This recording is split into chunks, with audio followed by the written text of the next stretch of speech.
bit different, and I think that probably the US might be a little bit different from Europe or other countries, not for good and for bad, just a different style. And I would say that in the US nowadays, the majority of the embryo transfer are done with something called frozen embryo transfer, meaning we do not do a fresh cycle like we used to do in the old days. In the old days, we used to find an egg donor, then prepare the mom for implantation, and then once the eggs are out, embryos were transferred back fresh.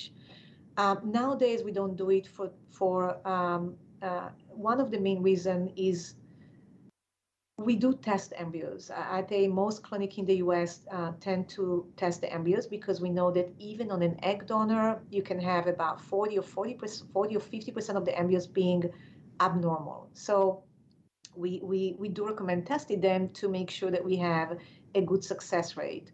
And testing the embryos require freezing them. The second, technology of freezing nowadays changed so much over the last 15 years. Like years ago, we're afraid of freezing embryos because success rate wasn't as good. The thawing wasn't good and we were compromised the embryos. Nowadays, I would say that in our clinic, as well as many others, 98% of the cycles are done with frozen embryos, and success rate is 70, 80%. So technology changed a lot, and now we're not worried about freezing embryos.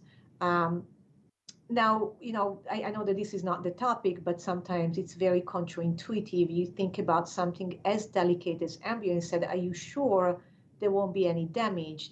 And doesn't affect genetics and so on. But we've done so many studies over the years, and although counterintuitive, actually embryos do very well frozen.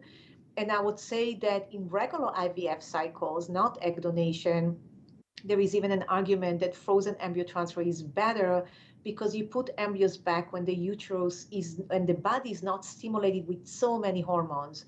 So there's a lot of other benefits of frozen embryo transfer. So we definitely, recommend not synchronizing the cycle